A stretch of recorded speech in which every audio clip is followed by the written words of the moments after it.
अब आपको जम्मू में बाढ़ के प्रलय की एक हैरान करने वाली तस्वीर दिखाते हैं। जम्मू से ड्रोन कैमरे से आई इन तस्वीरों में वहां पर भयानक मंजर दिख रहा है। कई इलाके टापू बन गए हैं, लोगों के आशियाने डूब चुके हैं, सैकड़ों लोगों का पलायन हो चुका है। जम्मू में बाढ़ की वजह से अब तक 40 से ज्यादा लोगों की मौत हो चुकी है। वायुसेना, सेना और बीएसएफ की तरफ से मेगा रेस्क्यू ऑपरेशन चलाया जा रहा है।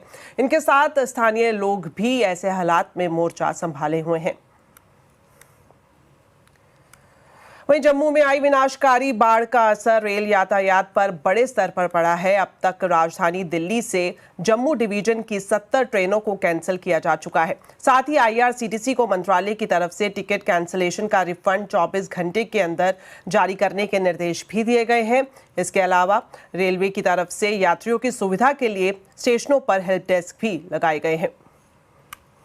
आई तबाही के बाद हजारों लोग हैं जो इस वक्त फंसे हुए हैं। खास तौर पर अगर हम जम्मू की बात करें, नई दिल्ली की बात करें, तो यहाँ पर सबसे ज्यादा पैसेंजर्स की संख्या देखने को मिल रही है। इस वक्त मैं मौजूद हूँ नई दिल्ली रेलवे स्टेशन पर, जहाँ पर नॉर्दर्न रेलवे की तरफ से बाकायदा एक हेल्प डेस्क लगाया गया है। इस हेल्प डेस्क को लगाए हुए 1 से 2 दिन हो गए हैं और लगातार यहाँ पर पैसेंजर्स आ रहे हैं।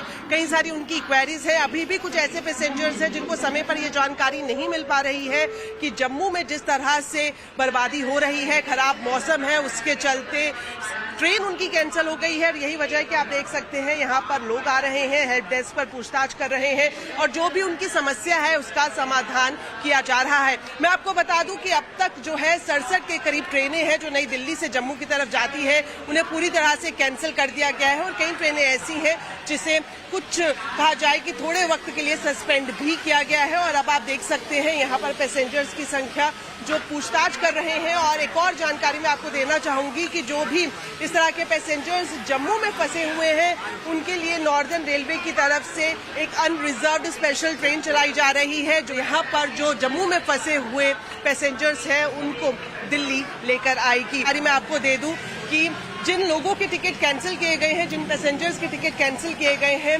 उन्हें तुरंत रिफंड दिया जाए। आईआरसीटीसी को खास ये इंस्ट्रक्शंस दिए गए हैं कि विद इन 24 आवर्स ऐसे लोग जिनकी शेड्यूल ट्रेन थी उनकी टिकट को कैंसिल किया गया है रेलवे की तरफ से, इसलिए उन्हें 24 घंटे के अंदर तुरंत रिफंड दिया जाए। दीपाली नंदा, दिल्ली। वहीं हिमाचल प्रदेश में लगातार कुदरत का कहर जारी है। यहां पर भारी बारिश और बाढ़ से आई आपदा से अब तक 310 लोगों की जान चली गई है। साथ ही 683 के करीब सड़कें हैं जो पूरी तरह से बंद हैं। आपको बता दें ये संख्या लगातार बढ़ती ही जा रही है और इन इलाकों से कभी भी जो संपर्क है वो नहीं हो पा रहा है। कुल्लू जिले में ब्यास नदी उफान पर है, जिससे मनाली हाईवे जो एक महत्वपूर्ण परिवहन मार्ग है कई जगहों से क्षतिग्रस्त हो गया है। तेज बहाव की वजह से कई घर हैं जो पूरी तरह से बह गए और संपत्ति का भी भारी नुकसान हुआ है। लैंडस्लाइड की वजह से भी यहाँ पर नुकसान हुआ है और एक जो आंकलन है वो ये कि 3000 करोड़ रुपए से ज्यादा का राजस्व का नुकसान इस बाढ़ की वजह से हुआ है। तो देश के आधे से ज्यादा राज्यों में कुदरत ने कोहराम मचा रखा है, चाहे पहाड़ी राज्य हो या फिर मैदानी इलाके, हर जगह भारी बारिश से हाहाकार मचा हुआ है। नदी नालों में उफान है, पहाड़ों पर लैंडस्लाइड हो रही है। हालात ऐसे बन चुके हैं कि कुदरत के इस कहर के बीच लोगों की जान जा रही है।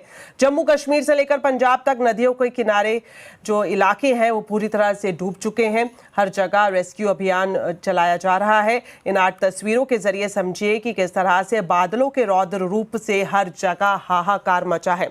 कहीं एनडीआरएफ की टीम बचाव अभियान में जुटी है तो कहीं सेना ने मोर्चा संभाल रखा है। कई जगह हेलीकॉप्टर के जरिए रेस्क्यू अभियान चलाया जा रहा है।